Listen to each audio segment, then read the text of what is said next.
Good evening, everyone. Especially to Ma'am Darlene Garanganaw. Importance of safety inspection. Number 1. It determines the effective methods of hazard appraisal.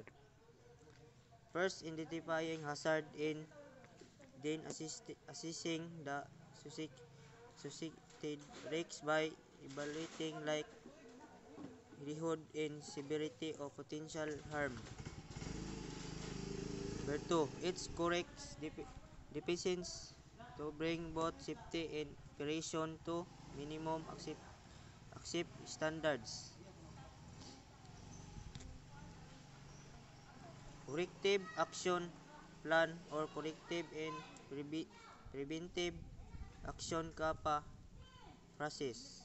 Number 3. It is an unequal medium to determine potential accident source.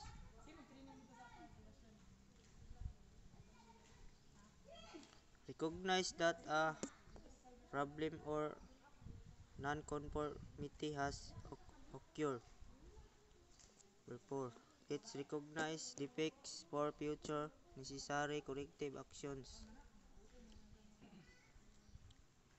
Demonstrate sincerity in setting an example for safe behavior and consistently enforcing safety rules. 7. And number 6.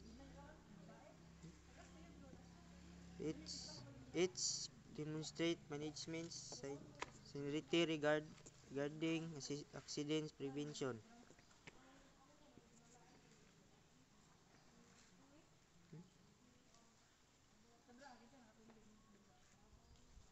Demonstrate by setting an example for safe behavior and consistently enforcing safety rules. It increases efficiency and promotes better relationship with employees. IT system can automate tasks, provide faster service, and give customers 24/7 access to information and support, leading to a more streamlined and convenient experience. It cultivates goodwill and moral value. A goodwill is a will that acts from duty. It determines the required emphasis of operation. Operations manager must align their daily activities with broader company goals, such as being a low-cost leader or a premium high-quality provider. Next, step in safety inspection. Number 1. Preparation plan, review, study, outline. Number 2. Equipment, hard hat, pencil, ballpen, goggles, etc. 5. Detection of employee performance which by themselves are not hazardous but can create hazard either directly or in a contributory manner, for example, storing old documents in a corner.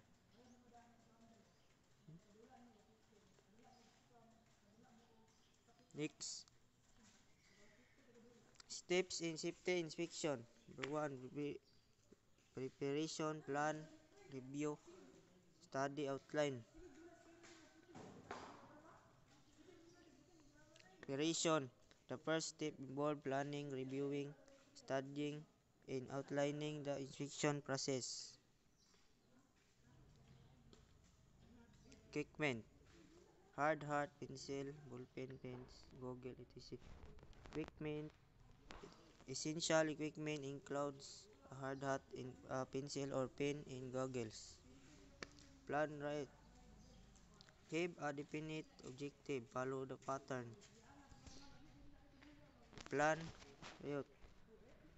A clear objective in a plan should be established before starting the inspection. Inspection pattern. General condition, lighting work, outline, buildings, flashlight, materials, etc. Work practice. How work is done, tools, machine, equipment. Inspection pattern. The inspection itself should cover general condition, specific hazard work practices in the tools and equipment being used. Next.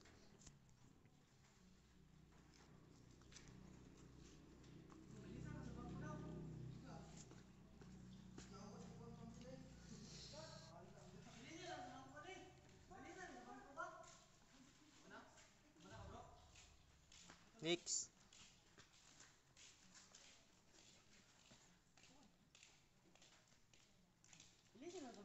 Security survey format heading. Date to from project name of installation survey. Good day, everyone. Especially to you, Ma'am Darlene Granganaw. So, I am the reporter to this presentation. My name is Ricky A. Saman. So, A. Introduction. 1. Authority for survey. 2. Date in our survey was made. 3. Surveying personnel. 4. Escort. So, first, the authority for the survey. So, the definition of this, the authority of the survey is this section specifies the legal or organizational basis under which the survey is being conducted. It clarifies who authorized the survey and why it is necessary. So the explanation to this is clearly the stating authority provides legitimacy and transparency to the survey. It informs participants that the survey is officially sanctioned and serve a defined purpose. For example, this survey is authorized by the Department of Work and Highway DPWH under Public Act 7924 to access road condition and plan construction to improve or to survey conducted by the name of Roland A. Disica as part of an annual customer transaction assessment authorized by the CEO. So, number 2, the date in our survey was made. So the date in hours was surveillance made definition to this indicate the exact period during which the survey was carried out. Explanation. Knowing the specific time frame helps in interpreting the data accurately. Event or condition during the survey period might influence responses.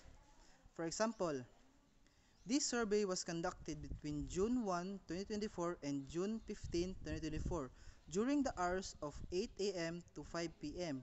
Our data was collected on July 20, 2024 from 9 a.m. to 3 p.m.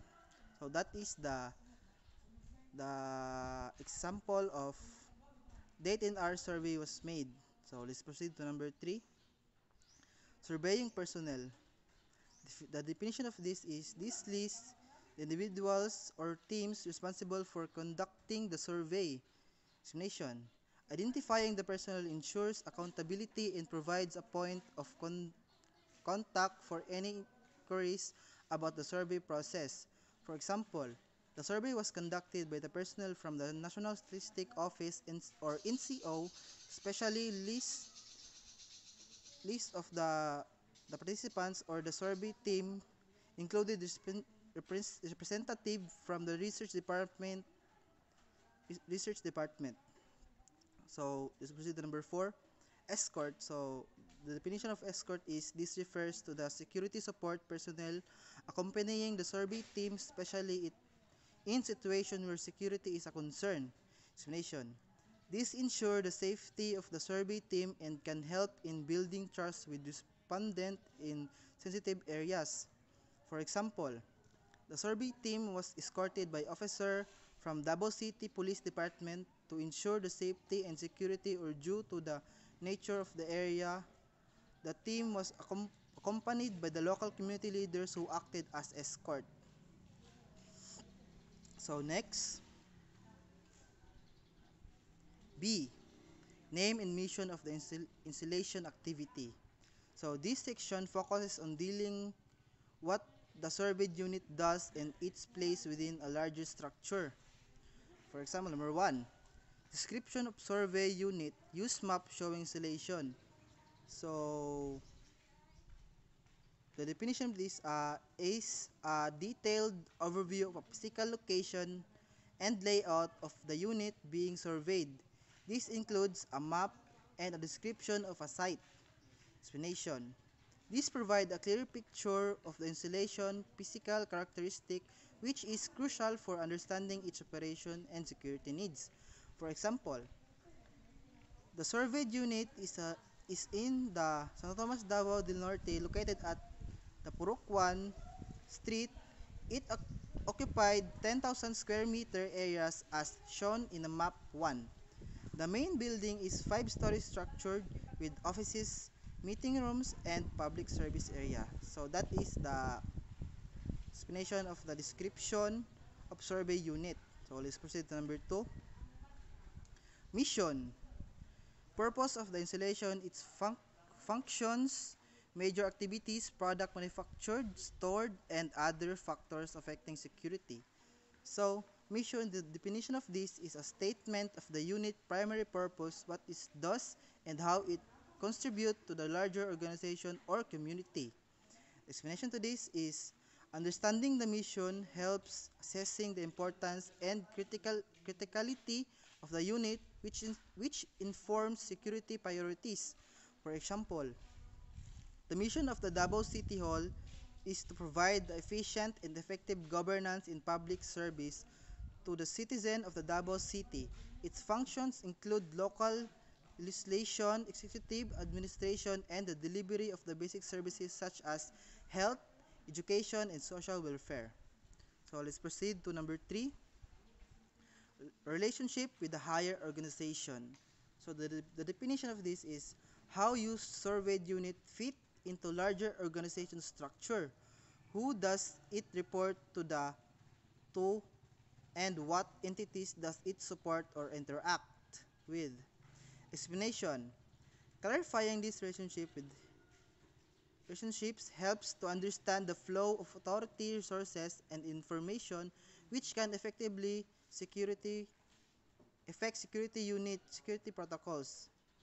Example, the Santo Tomas Davao del Norte is the seat of the local government of Davao City Hall and reports to the Department of Interior and Local Government DILG. It works a coordination with various national government agencies and local barangays to implement the programs and projects. So that is the relationship with other higher.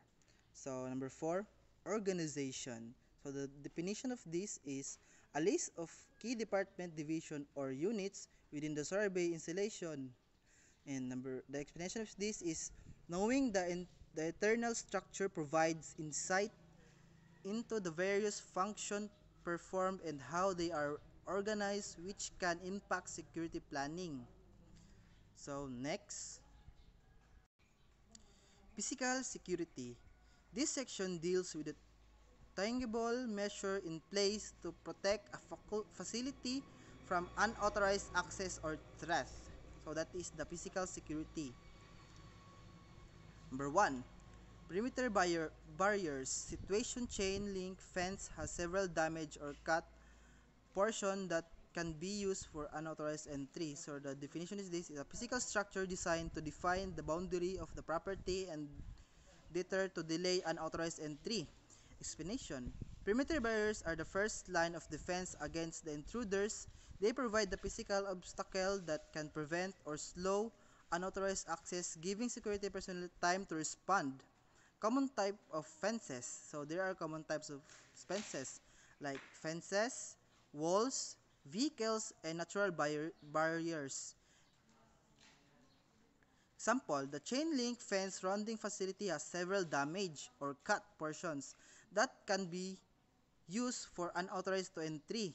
So the recommendation to this is we need to repair or replace the damaged chain link fence with stronger and temper resistant material. So let's proceed to next slide.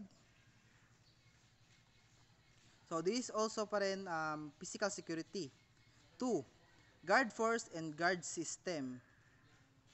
So the definition of this refers to the security personnel responsible for protecting the premises and the protocols and procedures they followed. Explanation. A well-trained organization guard force is a crucial for deterring threats, responding an incident, and ensuring the safety of the personnel and asset. So this is the key point of this study. So first, training. So guard must be trained in security procedures, emergency response, and access control in conflict situation. So they need to be trained to secure their duties. So number 2, they need equipment. They need appropriate equipment such as communication device like walkie-talkie, personal protective gear or bulletproof to defend themselves, and defensive tools like guns and others. Post order. Clear instruction on their duties, responsibilities, and unauthorized action at specific location. Number 5, supervision. Regular monitoring and evaluating to ensure they're performing their duties effectively. So the example situation. Example situation. Guards lack proper training in emergency response and access control. So the recommendation to this is we need to provide regular training on security procedures, first aid, and crisis management. So nganong kinahanglan nga i-follow ni mga key points ani nga topic. Why it matters to because to inadequate the training can lead to first ineffective response to security breaches, 2 improper handling of emergency, 3 increase of vulnerability to threats. So that is the guard force and guard system. Number 3,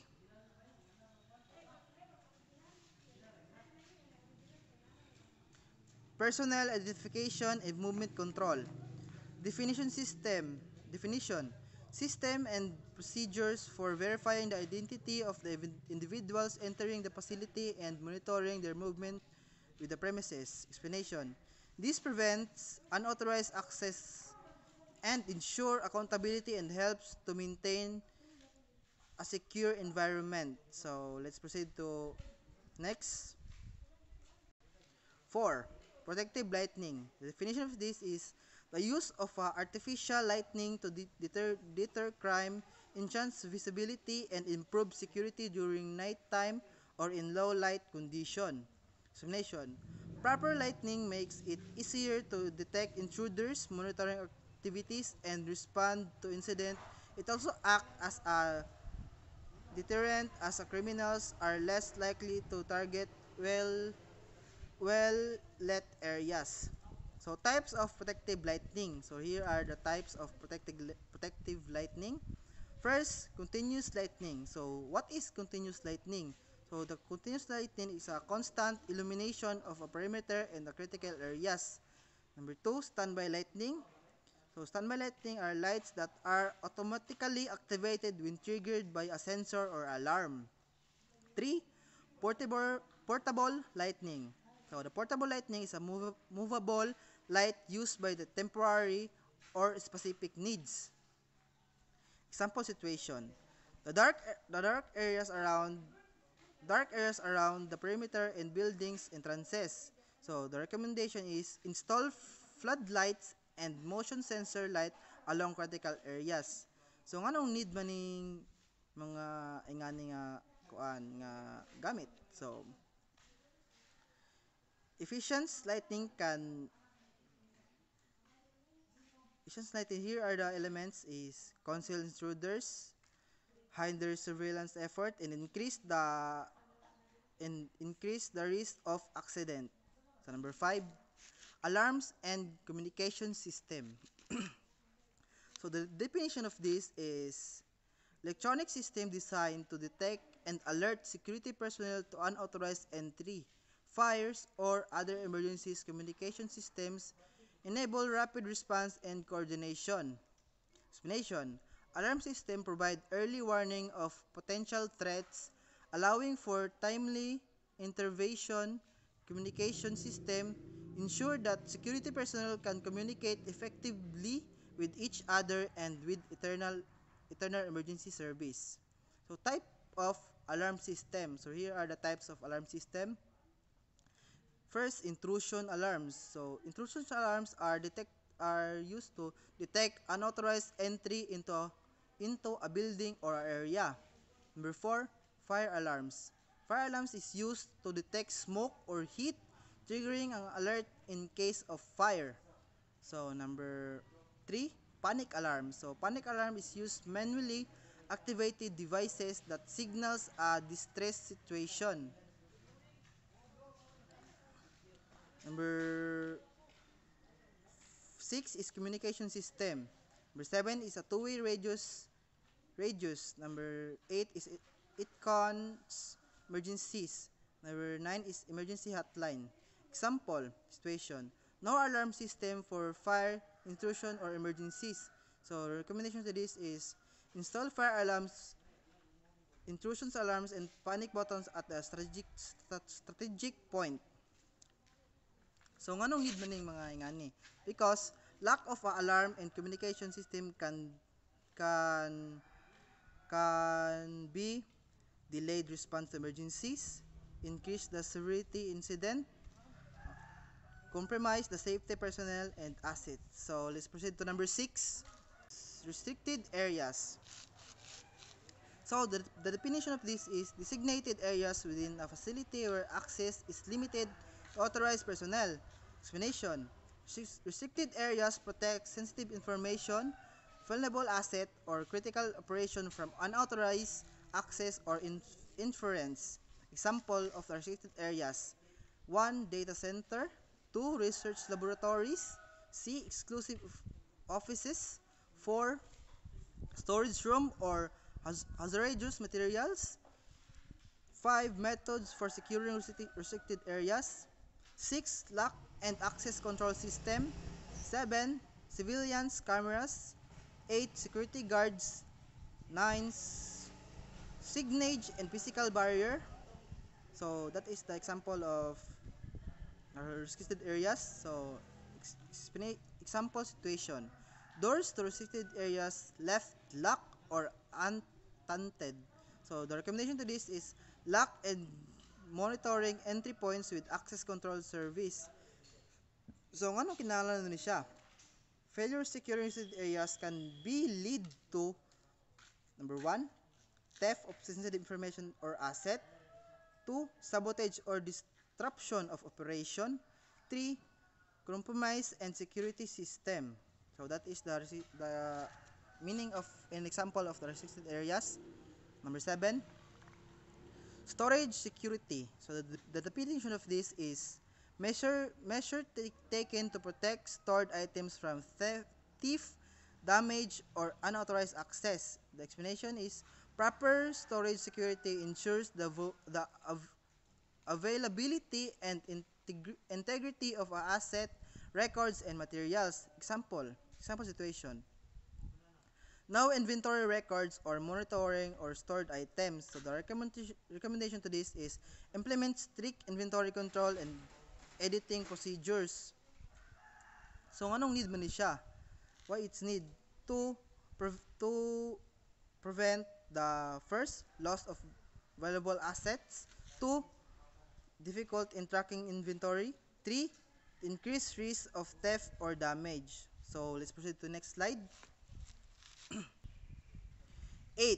Utilities. So the definition of this is ensuring the security and control of essential services such as electricity, water, gas, and communication lines. So explanation to this is to protecting the utilities and prevent disruption and could compromise safety, security, or operations.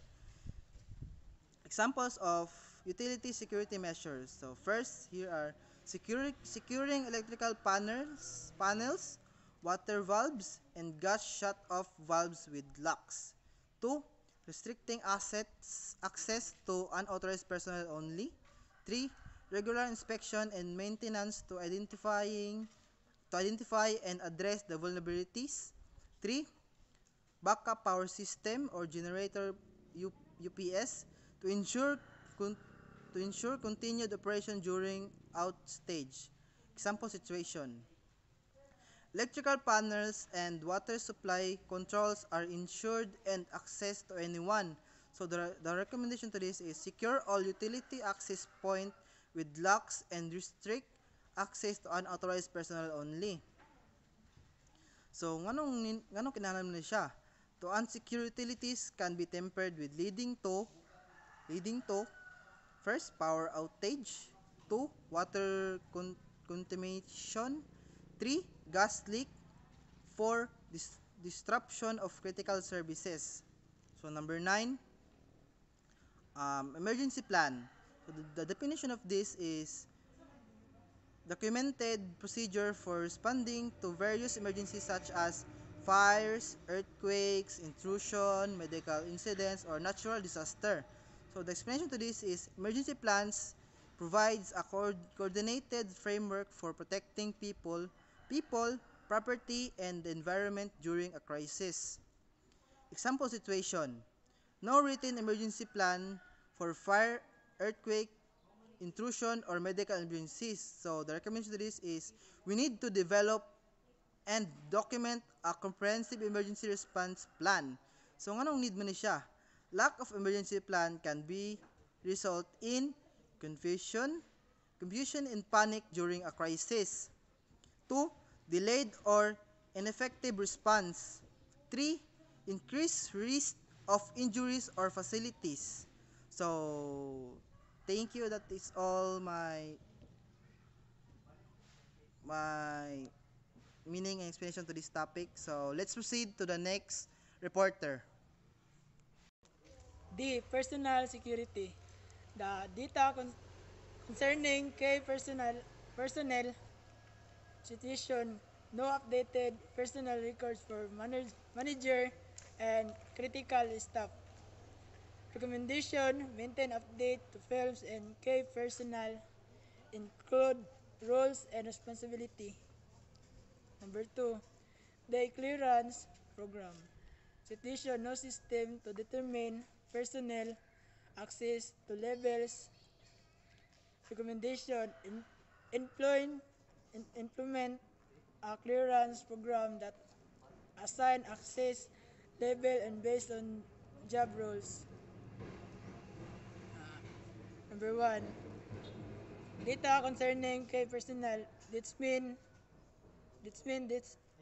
that are no updated records or films about important employee like manager or staff in key position.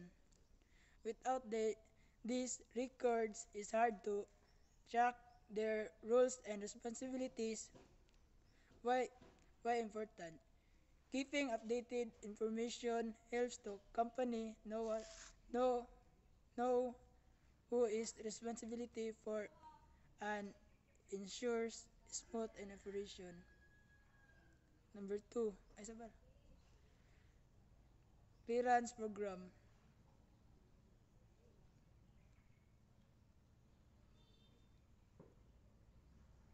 Number 2, clearance program. Explanation: there is no system that defines who can access certain area or information. Without clearance program, anyone may access the sensitive data or restricted areas. Why is it important? Implementing a clearance program helps to protect company security by giving employees access only to, to what they need for their job.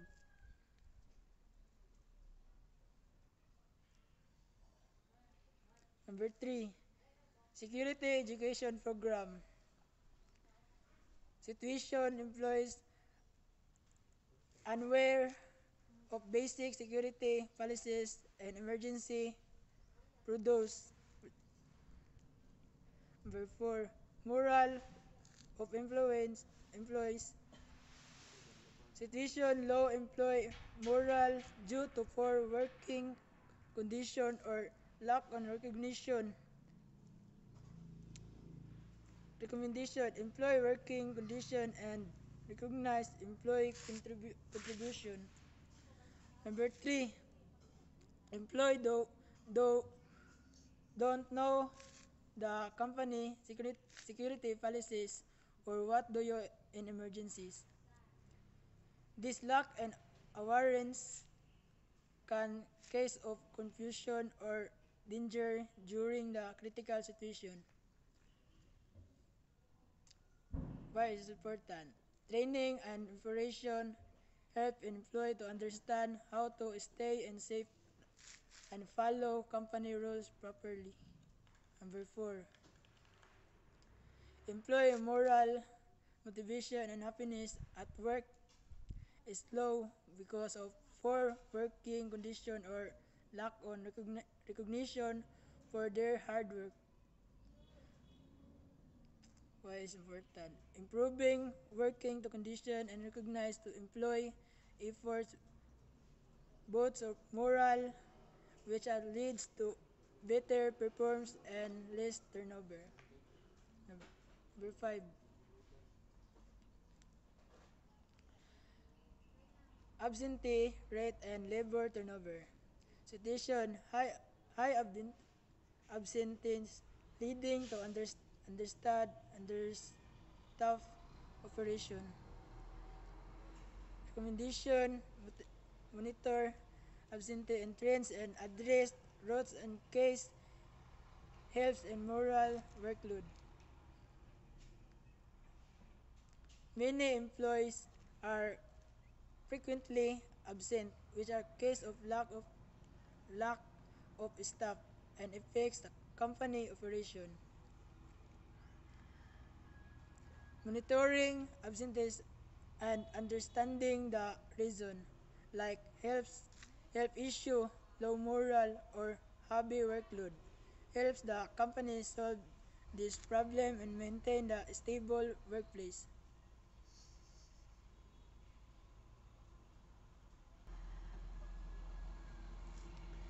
E. Document and information security.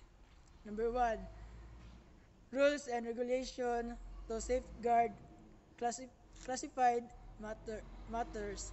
Citation, no clearance writing, rules or policies on handling classified document materials. Recommendation, establish clear writing, rules and regulation for handling classification classified information. This for focus on your protecting important information without writing policies.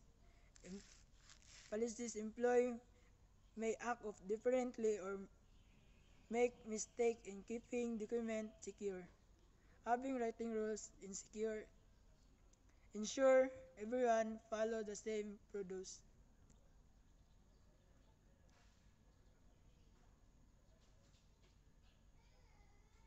Number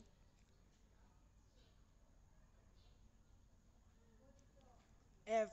Other situation and recommendation.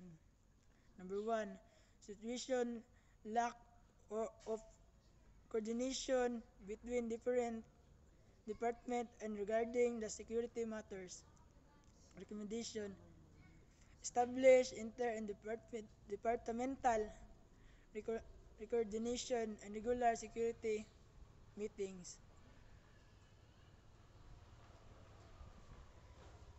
This part is about teamwork and communication. When the department don't share information about the security problems can easily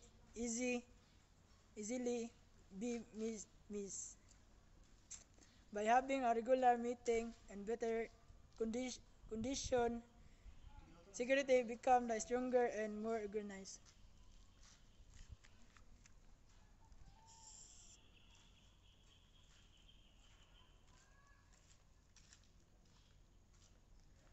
Security inspection report format. Heading, date,